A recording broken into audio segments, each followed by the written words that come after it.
The neighbor who wasn't a neighbor. The courtyard was empty when I got home, just wind stirring the dead leaves in the shape of a half-forgotten warning. From my window upstairs, I spotted a figure standing in the courtyard center, too tall, too straight, the posture of someone not used to a body. I assumed it was a tenant I hadn't met, until I realized that unit had been vacant for 6 months, the door sealed with a realtor's sticker.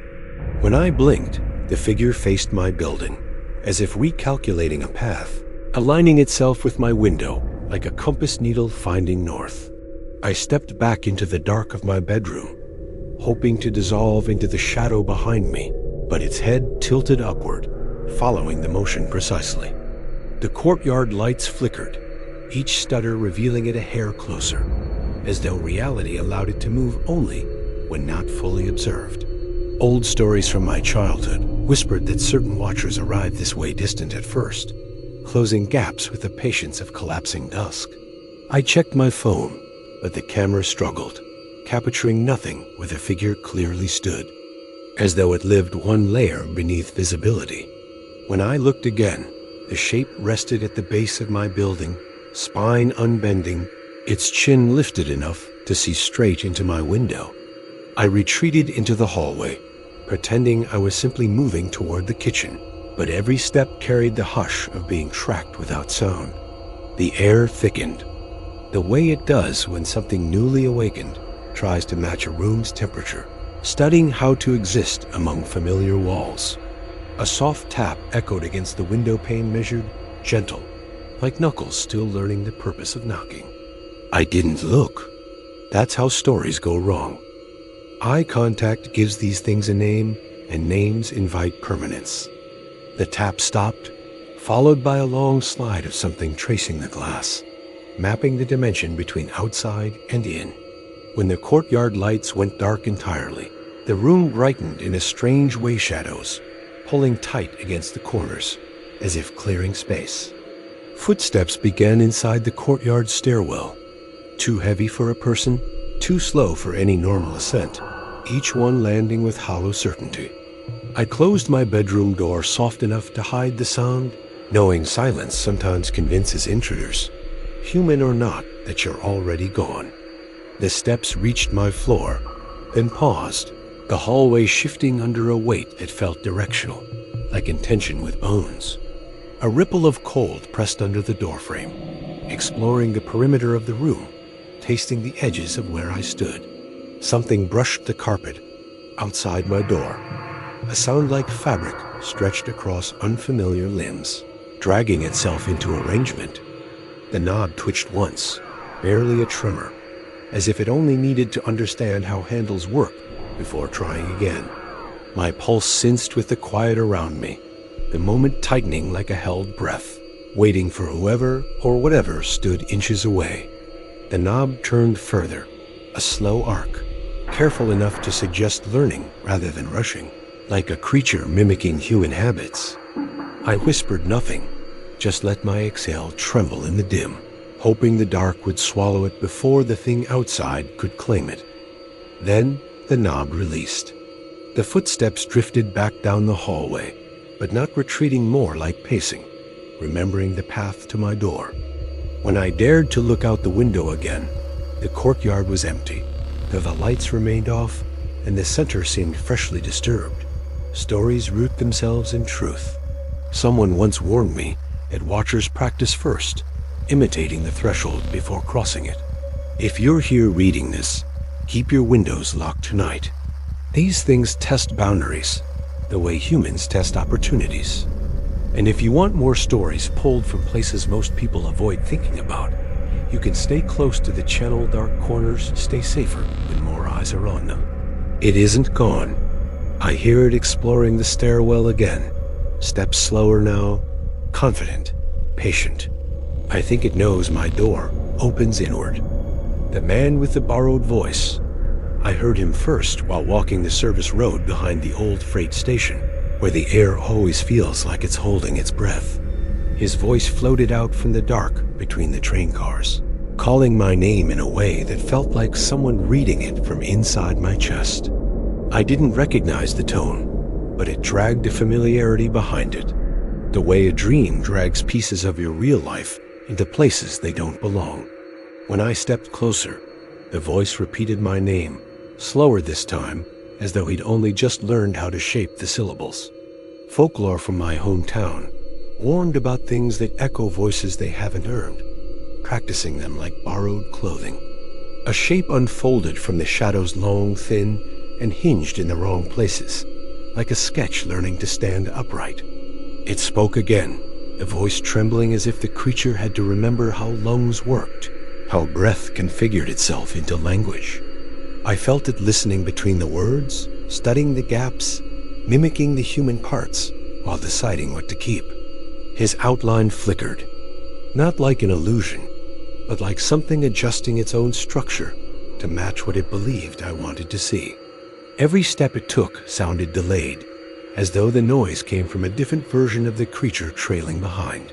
He called my name a third time, but now it sounded almost perfect, my mother's voice from years ago, except thinner, stretched. That's when my heart sank. It knew someone close to me. It had learned. The wind died. Even the station lights buzzed quieter, the world stepping back to give this thing room to work. It tilted its head at me with a softness that felt practiced, the way a puppeteer rehearses gentleness with wooden joints. A smile carved itself onto its face, a smile I recognized from an old family photo, one I hadn't seen in years.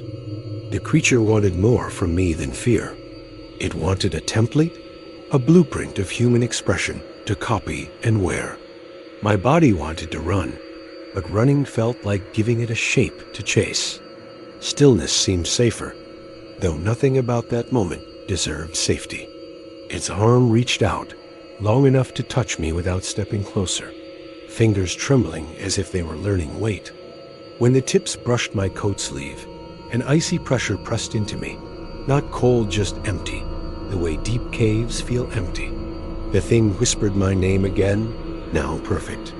My mother's voice, my cadence, my breath pattern, like listening to myself from outside my body. Folklore said these beings never kill first. They replace. They harvest a voice, a face, a way of walking, and wear it until it falls apart. As it leaned closer, I felt a strange tug inside my throat, like something trying to memorize the shape of my next word before I spoke it. I didn't give it anything. No breath, no sound, no syllable to steal. The creature paused. Then its smile dropped, just fell off its face like a mask someone forgot to tie properly. It retreated into the dark between the train cars, folding itself back into angles that didn't exist minutes earlier. But it left with something. I don't know what. A trace. A pattern. A piece of how I stand, or breathe, or blink. And I swear sometimes now, late at night, I hear my own voice outside my window, practicing a greeting it hasn't mastered yet. The feast in the forgotten cellar. The street was empty, but I could hear a low humming beneath the pavement, a vibration that pressed against my chest and made my teeth chatter. A manhole cover shifted as if breathing, and a faint smell of roasted meat and wet clay drifted upward. I knew I shouldn't look, but curiosity drew me closer. I descended the ladder into a cellar that smelled of iron and smoke. The walls were carved with symbols that pulsed faintly, moving like veins beneath stone. At the center of the room was a table, long and twisted, carved from a single piece of blackened wood, dripping faintly with something sticky. One glanced up at me, and I saw a face half human, half flesh-wrapped shadow, grinning impossibly wide. The hum grew louder, vibrating my bones. The figures began to chant in a language I didn't know, each syllable curling around my skull and whispering secrets I hadn't lived yet. I tried to step back, but the floor had a pulse, like it was alive, and my feet stuck, caught in some invisible rhythm the room demanded. The table's contents moved on their own, plates sliding slightly, knives twisting, bowls tilting to reveal small, crawling shapes I couldn't name. A figure at the head of the table raised its hands, and the candles along the walls bent toward me, their flames licking shadows that stretched impossibly long. I realized the smell was coming from me. My skin felt wrong, my limbs heavier, as if the cellar was draining something from my body while I stood frozen. One of the cloaked figures spoke without moving its lips. "You were expected," it said, voice like a scraping wind, and I felt every word inside my skull, vibrating. The shadows along the walls shifted, coalescing into forms I recognized from my nightmares, but more detailed, more grotesque, crawling closer with each breath I took. I saw shapes in the ceiling now, wriggling faintly, like the stone itself was alive, pressing down on me, trying to trap me in its weight. The chanting accelerated. My heartbeat sensed with it involuntarily, pounding in my ears while my hands tingled, fingers twitching as if they had a will of their own. I tried to look away from the table, but the figures followed my gaze, their eyes like black holes reflecting a version of me that shouldn't exist. A candle fell, igniting a small corner of the room. The flames revealed tiny faces writhing in the shadows, staring at me with unblinking eyes, mouths opening and closing silently. I stumbled backward, and my foot hit something soft. I looked down, a small creature, human-shaped, but crawling on all fours, its skin translucent, veins pulsing with dark liquid. The figure at the head of the table stepped forward, its body folded unnaturally, joints bending where they shouldn't, eyes glinting with a cruel intelligence. It raised a knife made of bone. I didn't scream, I couldn't. My voice had been swallowed by the hum.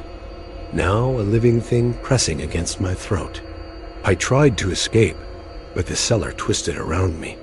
Doors appeared and vanished, hallways folded upon themselves, the floor bending like wet cloth under my feet. The shadows reached for me, and I felt cold fingers sliding over my arms, leaving impressions that burned into my skin like ice and fire at the same time. The table's contents shifted again. I saw what looked like a hand, a small animal, and something unnameable writhing together, pulsating to the chant, waiting for me to notice. One of the cloaked figures leaned close, its face melting, revealing teeth jagged and black, whispering my name with a voice that belonged to someone I loved and feared. I ran or tried to, but every step pulled me back, the room expanding and contracting.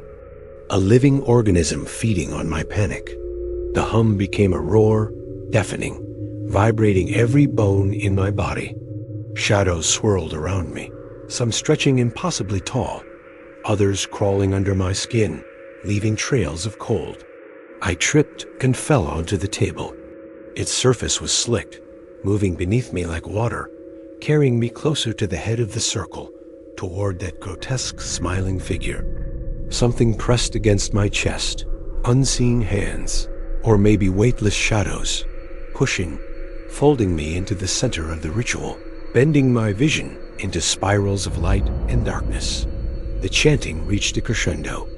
I could see my own reflection in the glossy black table, but it smiled wider than I could, teeth glinting, eyes hollow and hungry. The figure leaned in, close enough to smell the iron on its breath, and whispered something I understood immediately. "You are ours now. The feast begins with you." I woke in the alley above, the manhole cover still slightly ajar, the smell of smoke and iron lingering. My hands shook, and I could feel faint, pulsing marks on my skin. No one had seen me enter. No one had seen me leave. But I knew the cellar waited, patient, calling for the next time I passed above, humming beneath the pavement. The choir in the sewers. I heard singing beneath the streets, faint at first, like wind through a broken grate, but each note carried a cadence that felt impossibly human and wrong. Curiosity drew me to the nearest manhole. The cover shifted when I touched it, warm under my fingers, humming in response, as if alive and aware. I lowered myself into the tunnel.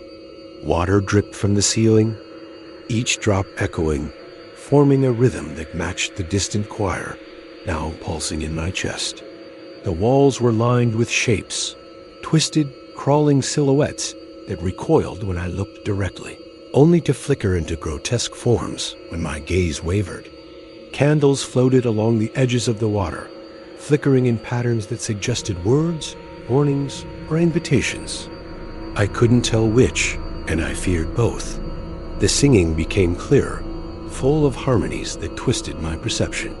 The voices spoke of debts, of names, of forgotten oaths I didn't remember taking.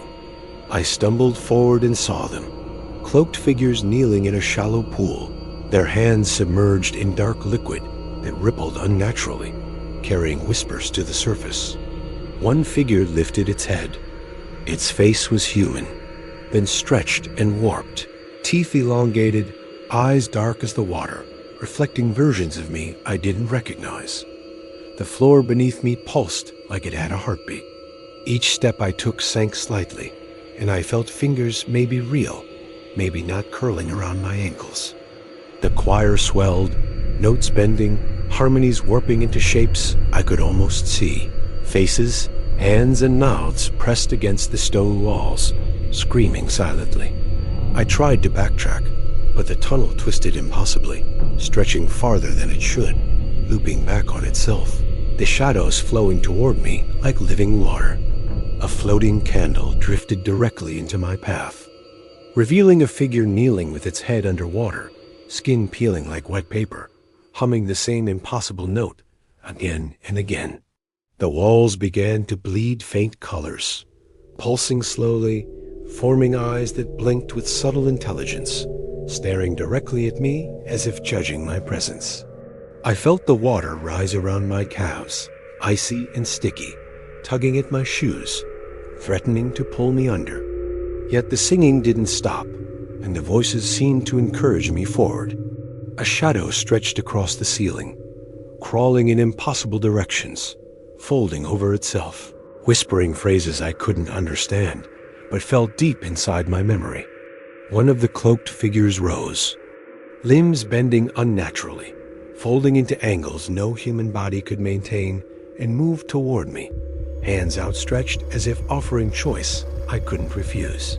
I looked down and saw shapes in the water, small humanoid figures writhing, their mouths opening and closing, eyes reflecting my own fear back at me, multiplied infinitely.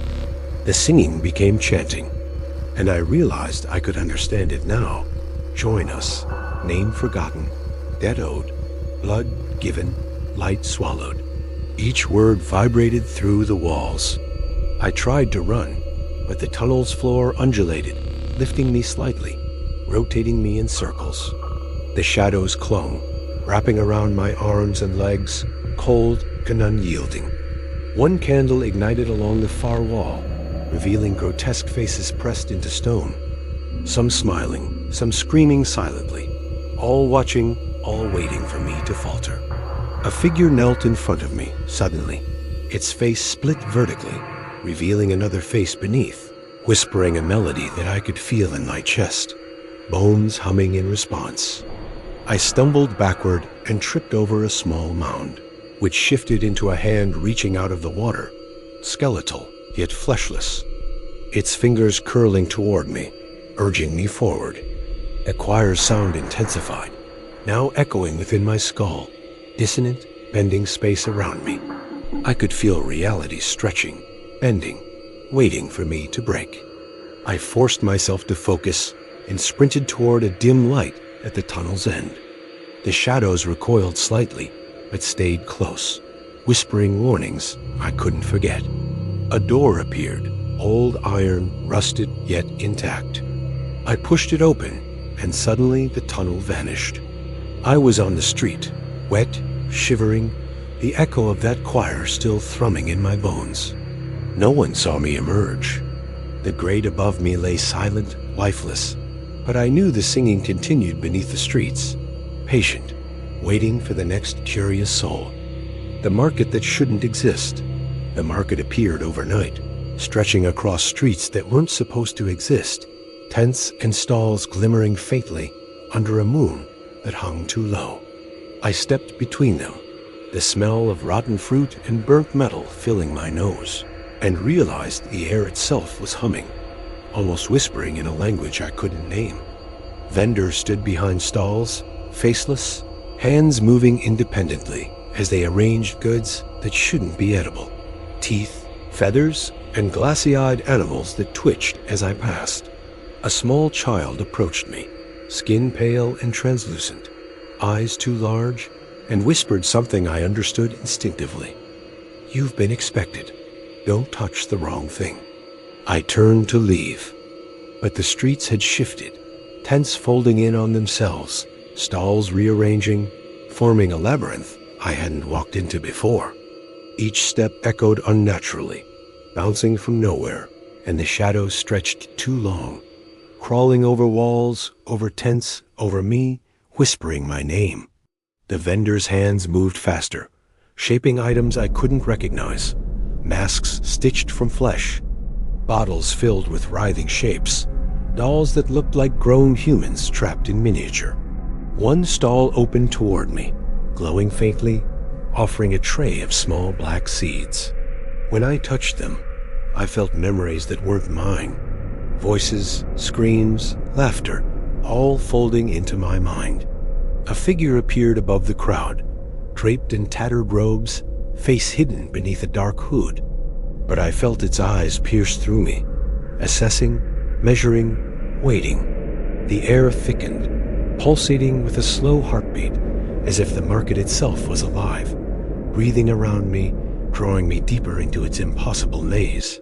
I tried to run, but the ground shifted beneath my feet, tiles bending and folding, forming subtle hands that curled around my ankles, tugging me back into the path. The vendors' whispers intensified, chanting names I recognized, names I hadn't thought in years, each syllable pressing against my skull, bending perception. One stall displayed masks, each resembling a different version of me. Their eyes followed me as I moved, and I could feel the edges of my own identity fraying. A small door appeared between two tents, glowing faintly. I stepped through and found a room lined with mirrors, reflections that didn't mimic my movements, but twisted them into grotesque, jerking forms. I touched one reflection. Its hand was cold and sticky, pulling my thoughts toward it, whispering a melody of dread and inevitability. From the mirrors, shadows peeled off and slithered across the floor, merging with the vendor's hands, the tiles, the air itself, creating writhing shapes that I couldn't fully comprehend. The hooded figure moved closer, its robes folding impossibly, limbs bending in wrong directions, and I could feel the pulse of its presence, like it was seeping into my bones.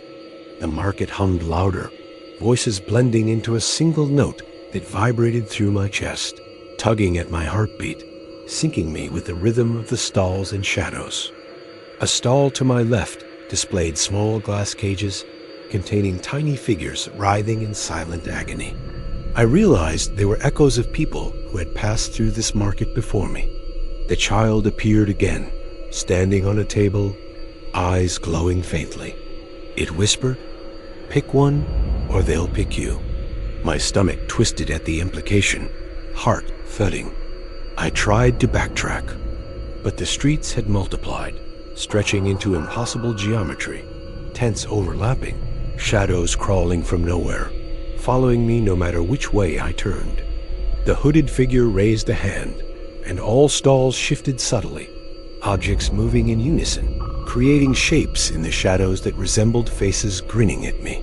I tripped over a bundle of rope that writhed like a living thing, pulling me forward toward the center of the market, where the hooded figure now waited patiently. The child climbed onto my shoulder, cold and heavy, whispering secrets of the market, of debts I had forgotten, of rituals I could never refuse. The air thickened further, sticky, like it could hold me in place forever. I felt the pulse of the market, tugging at my chest, bending me toward the hooded figure. One vendor reached out, hand splitting into multiple jointed fingers, gripping the air near my wrist, pressing a vision into my mind. The market never ends. Neither do I. I lunged toward the nearest exit, but the market stretched endlessly, tiles folding, tents multiplying, shadows slithering faster, whispering faster, drawing me into the labyrinth again. The hooded figure's voice echoed now, everywhere at once. You belong here. We are the waiting.